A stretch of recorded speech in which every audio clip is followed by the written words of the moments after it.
مع تغيير سعر رغيف العيش من 5 ل 30 قرش، وده جه بعد يومين بس من كلام دولة رئيس الوزراء في مؤتمر بيتكلم فيه عن الدعم وان قد ايه الدولة متحملة دعم كبير جدا جدا. ابتدى الكلام بقى يكتر، طب ايه اللي هيغلى تاني خلال الفترة اللي جايه، وده هيأثر ازاي على التضخم، خاصة ان البنك المركزي المصري كان اتكلم في بيانه الاخير، او يعني قرار اللي هو البنك المركزي المصري الاخير لما ثبت سعر الفايدة، قال كده بالنص في البيان الصحفي ان هو التضخم هيثبت خلال الفترة اللي جايه. طب منين اسعار السلع والخدمات هتزيد، ومنين ان التضخم هيثبت خلال الفترة اللي جايه؟ كلام كتير جدا هنتناقش فيه مع بعض بالتفصيل كده، هنتكلم مع بعض اكننا قاعدين مع بعض على قهوة كده، احكي لك الحكاية ايه والقصة ماشية ازاي وابتدت منين. كل ده هنشوف مع بعض بعد الفاصل.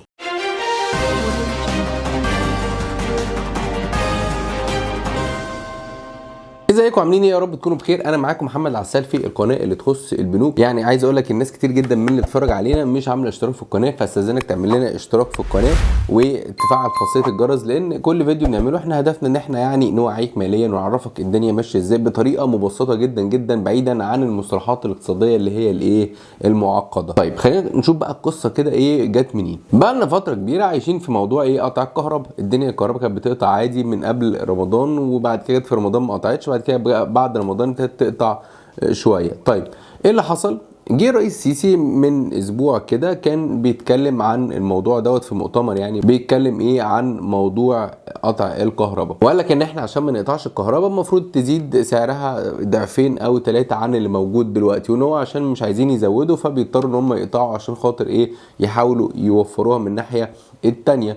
واستنكر جدا جدا، او يعني قاعد يقول لك هو ازاي الوزراء ما بتطلعش تتكلم وتحكي المشاكل دي، ما تحكي وتقول في مشكله عندنا كذا ونحلها ازاي، ويعرضوها لحوار مجتمعي، ويقول لك خلي الناس تقول هل نغلي ولا نثبت زي ما احنا. بعدها بكام يوم بالظبط، يوم 27/5 يوم الاثنين اللي فات، طلع ايه دولة رئيس الوزراء وقال لك ايه اتكلم عن كذا حاجه في المؤتمر الصحفي منها الدعم. قال ايه بقى في المؤتمر الصحفي ده؟ عشان هو كلامه مهم جدا، والكلام اللي هو قاله اتنفذ بعديها بكذا يوم. طبعا انت مش تقعد يعني مش الناس مش طبيعتها ان هي تقعد تشوف مثلا مؤتمر لوزير مثلا لمدته ساعه الا ربع او نص ساعه او كده، بس انا ممكن ايه اقول لك ايه اللي اتقال في السريع كده، واقول لك بناء يعني ايه اللي هيحصل بناء على كلامه خلال الفتره اللي جايه. قال لك ان الدوله بتركز خلال الفتره الجايه على 4 قطاعات. القطاعات دي اللي هي ايه؟ الصناعه والزراعه وتكنولوجيا المعلومات والسياحه. ليه؟ عشان يزود موارد الدوله. ساعتها اتكلم ان هو لما يبقى مع رجال اعمال مثلا من اللي هم بينتجوا الالبان، قال لك ايه؟ قال لك احنا اتكلمنا معاهم مثلا هم ليه ما يعملوش مصنع لانتاج مثلا لبن البودره.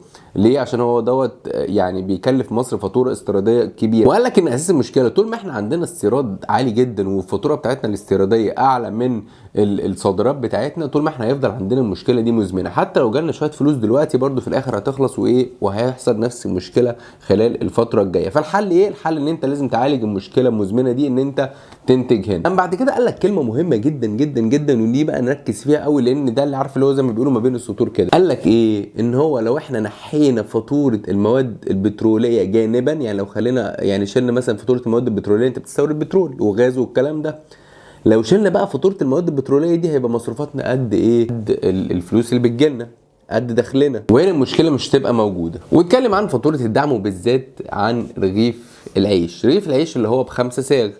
الكلام ده قبل ما ايه؟ قبل ما يغلى رغيف العيش بيومين. اتكلم عن ايه؟ قال لك يا جماعه رغيف العيش ده بيكلفنا 110 مليار جنيه، ومش هينفع ان هو سعره ما يزيدش خلال الفتره اللي جايه. واتكلم كلام كتير كده عن مثلا ايه القمح كان بيتجاب بكام وبعد كده بقى بكام، وان هو سعره العالمي كان كام وبقى بكام، وان هو سعره اتضاعف والدوله اتحملت كل المصاريف دي. واتكلم بعد كده على ايه؟ على موضوع الارداب. الفلاح كنا بنديله مش عارف 1100 جنيه وبقى بعد كده 1600 بعد كده 2000، والكلام الكتير ده عشان خاطر الفلاح يدي يعني للدوله. فكانت خلاصه الكلام في الحته دي ايه؟ كانت خلاصه الكلام ان هو رغيف العيش احنا خلاص مش هنقدر نتحمل اكتر من كده، ولازم رغيف العيش يغلى في الحته دي. كده رغيف العيش خلاص غلي، كده الدور بتاعه خلص خلاص. نخش بقى على الايه المهم، واللي ايه اللي هو الكلام اللي اتقال عليه، واللي هو بقى ايه ما دام احنا لقينا حاجه اتنفذت يبقى هنلاقي ان ايه الباقيين هيتنفذ فيهم نفس الكلام. اتكلم على ايه؟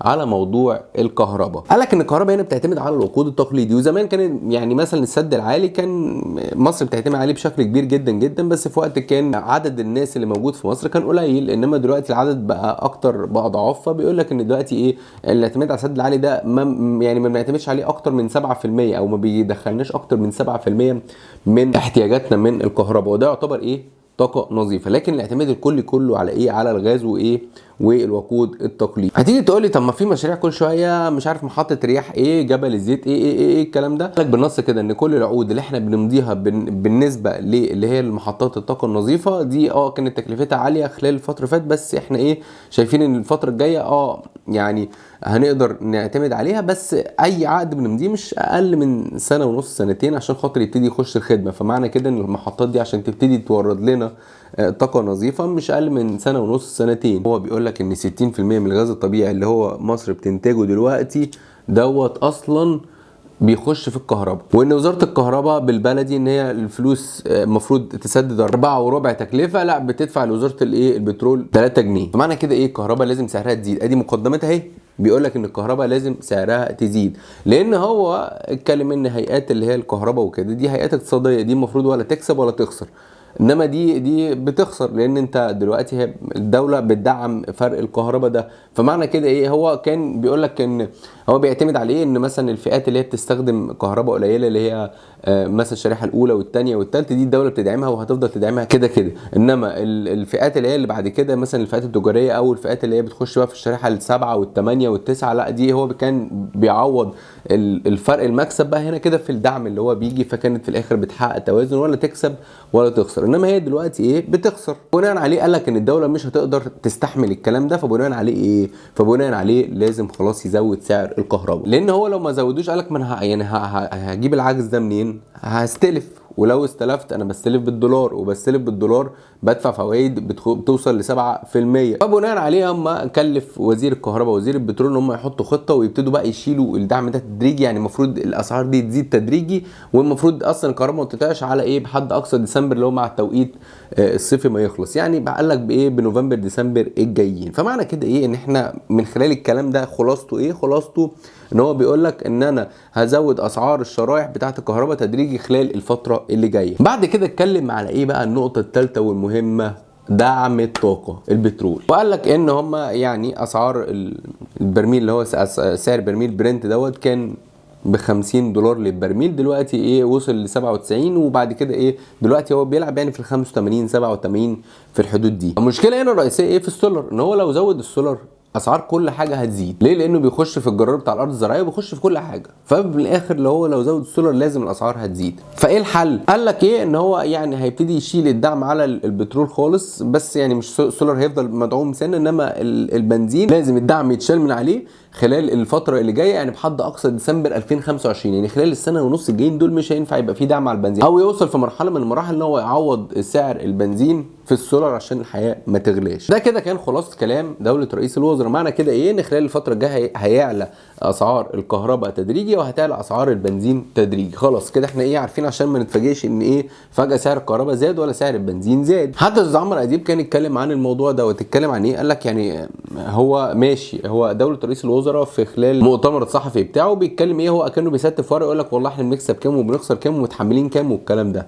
هو مشكله بيتكلم على المواطن. ده كان تعليق عمرو اديب بيقول لك المواطن يعمل ايه النهارده؟ انت النهارده كان بيقبض لحد الادنى 2500 جنيه، دلوقتي انت طلعت 6000. فهو قام سال سؤال، قال لك هو 6000 زي ال 2500؟ اكيد لا، دلوقتي ال 6000 دول اقل من ال 2500 انا كنت باخدهم زمان. يعني دلوقتي ال 6000 دول ما يجيبوليش حاجه زي ال 2500 اللي انا كنت باخدهم اصلا زمان.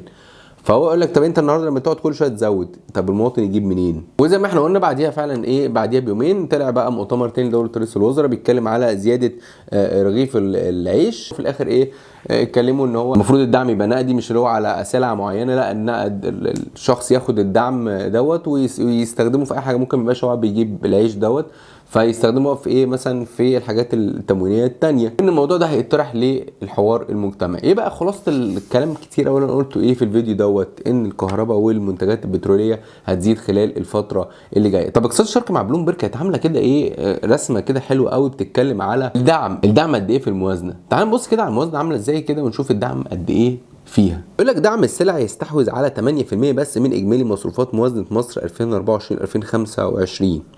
اكبر حاجه بقى واخده من الموازنه؟ فوائد الديون 47%، نص، يعني داخله على نص الموازنه بتاعتك. 13%، او نيجي في المرتبه الثانيه الاجور بتاعت الحكومه 575 مليار. بعد كده الاستثمار. بعد كده بقى نخش على المرتبه اللي بعد كده المنح والمزايا الاجتماعيه ودعم السلع اللي هو ايه في البترول والكلام ده واخد 8%. وهنلاقي ان شراء السلع والخدمات مناصفة وهيها والمصروفات الاخرى دول واخدين 4%. خلينا الكلام اللي احنا قلناه ده، شايف ايه اللي هيحصل خلال الفتره الجايه؟ هنتظر اجاباتكم في التعليقات. لو عجبك الفيديو ما تنساش تعمل لنا لايك وشير عشان اكتر ناس تعرف المعلومه. ما تنساش تعمل اشتراك في القناه، ما تفعل خاصيه الجرس. اشوفكم في فيديو جديد، شكرا ليكم.